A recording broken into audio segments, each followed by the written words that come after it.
And this is a video on how to change the belts and the bearings on a Nova Comet 2DR lathe. I had to change my bearings because the faceplate that I used, that they give you here, when you put it on, you use a reverse mechanism, you put some grub screws inside there. And unbeknownst to me, I should have known, I guess, that you have to remove the grub screws to get this off of your spindle. And I didn't know that, probably didn't read the directions.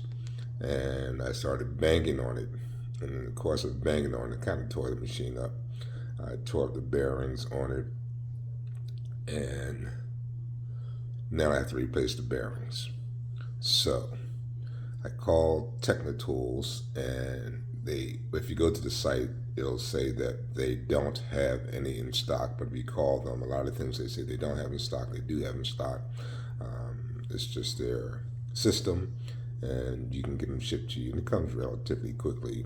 I think in 3-4 days I've gotten most of the stuff. I'm still waiting for one part, and I'll show you that part.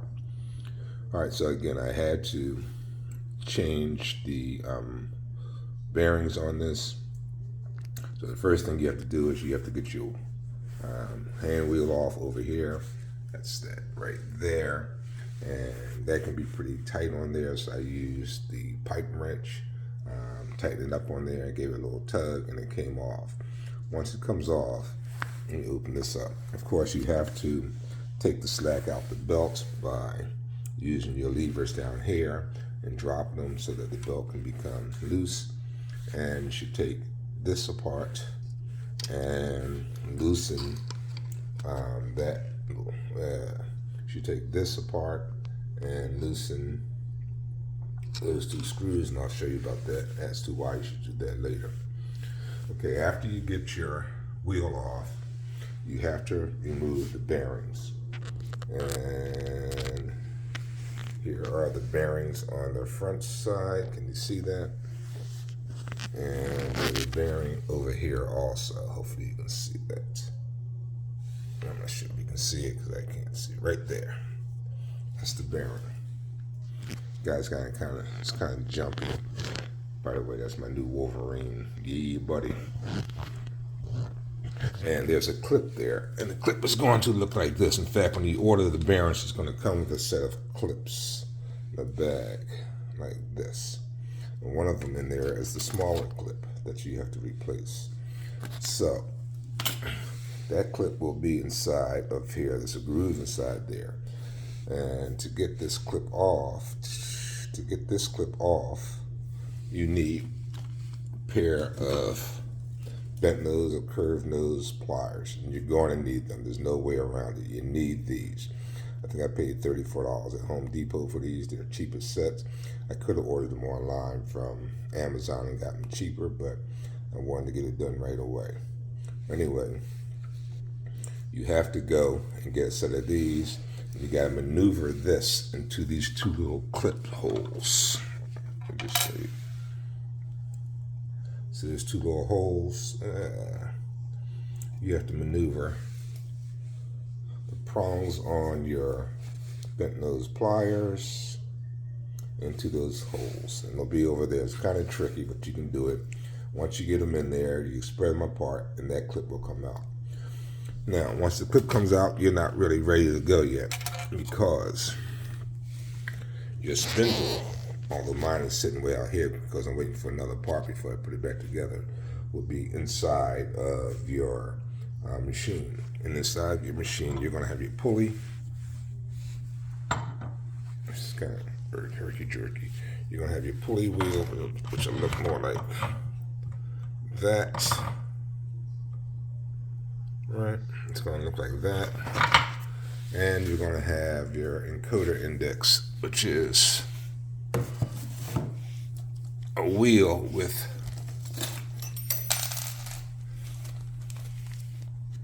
this thing. And this thing here is attached to a wheel. Now mine is broken because it's attached to that wheel. It'll look more like that. And it's just 4 screws that holds that together. And remember earlier I told you that you have to unloosen this because your encoder is going to sit down inside that. Yeah, so you have to loosen these screws here. It's kind of a messy video because your encoder is a little slot over there. Excuse me. And you have to unloosen this so that your encoder can move around a little bit more freely. All right, so make sure you unloosen those screws. I broke mine. They're very flimsy. And I'm waiting for that to come today so I can put it back together. It's a $3 part. Again, Technical says that they're out of stock. I called. They said they had one left. I was going to buy like 3 or 4 of them, but they said they only had one left. Now, let's get back to this part. This has 2 grub screws in a hole right here. You have to get both of them out. They're kind of like V-shaped on the end. I don't know what they're called. Those have to come out. Then this will loosen up on your spindle. And inside of here, there are 2 more grub screws. One there and one there. You have to take those out. Once you do that, everything you'll be able to slide it. Now, when you buy your, it's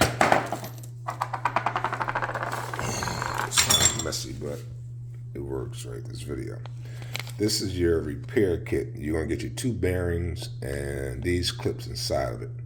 There's another clip inside back here that should be removed, that they're giving you to be replaced, and another one inside of here. I didn't have to replace mine because when I knocked this out, when I knocked out the wheel bearing, and I'll show you that, those clips stayed in place. I don't know if I was lucky or that's the way it works, but again, I didn't have to replace those 2. So I took a little piece of board like this. You can see where it's beaten on the edge here from me pounding on it. And I started knocking this spindle out. So it moved out the way once I got the clip off of here. There's no clip on the front of this one, right? So there's a clip back here, and a clip, no clip here. There's a clip here, and a clip here, right? So I took the spindle, knocked the spindle all the way out. So the spindle will come all the way out. I did use some blaster on there to help get the spindle a little bit, make it a little bit easier to get out. Once I did, it came out relatively easy. That comes all the way out. Then you have to take and knock out the bearing. I used the same wooden peg.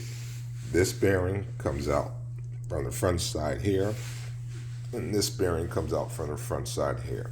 So you got to pound and just kind of like get them out. You don't want to hit them too hard, but again, I used some blaster on it and tap, tap, tap, tap, tap, tap, tap. And eventually they work themselves out. I threw the old ones away so you won't be able to see it. Right? Now, so once those are out, you take your 2 new bearings, you put them in, and you lightly tap them back in. Tapping. This one goes in from this side, this one goes in from that side. And then you just do the reverse. So this spindle wheel, well, you would put your encoder wheel back together, put it back on there first, put your encoder wheel, then your spindle, of course your belts. Make sure your belts are properly aligned once you do it, and tap it through. Once you tap it through, you're going to get part way in. On the end of your spindle, I don't know if you can see it, right here, that's the groove for the new clip. So this one will go on there, and you're probably going to need those pliers. The only reason why I haven't put it back together again because I'm waiting for my new wheel here to come, which I'm glad it should come today. You can see where mine is broken down here. In fact, I crazy glued this thing back together.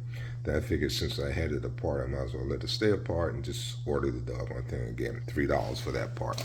So once that comes back in today, I'll just reverse the procedure, put everything back together, and hopefully it'll work.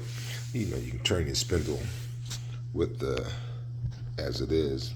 I don't hear any knocking that way. I don't know if that's an indication of anything, but hopefully that will give you an idea as to how to repair the bearings on a Nova Comet 2 lathe. And not knowing what I was doing, it took me a little bit longer, but I think I can put it back together in about 10-15 minutes. Another point is on your spindle. Excuse me. You can see there's a groove there. So when you put your pulley wheel back in, remember this pulley has 2 grub screws that fit into one hole. That hole there. Those grub screws are designed to go into this groove here. So there you're going to catch there, and that's what's going to make it spin. So you have to make sure that this is in line with that hole there when you put your with the hole. So you have to make sure of that. So that's why I have this tape on the end here. You can't see it, but there's a little marker there. So now I know that when this little indentation that I have on the tape is up, then this will be facing up, and I'll better be able to judge where that hole should go into. So it's just another thing that you have to worry about or be mindful of when you put this back together. So hopefully this will give you an idea of how to change the bearings on your lathe. Another thing I did too, I tore up the indexes on this wheel when I was trying to remove it. They're not that strong. So once you start, if your faceplate locks and you start pounding on them, I guarantee you that these will start to fall off. And so I had glued them back on to the other one, but yeah, I kind of felt bad about it. And then since I had to replace the bearings, I figured I might as well order one of the pulley wheel also to replace my indexes. And I think I spent, I don't know, $30-something for that, $30-something, maybe $25, $30-something for the wheel, another $30 for the bell bearings, and again, $3 for that part there. And that's it. That's it, guys.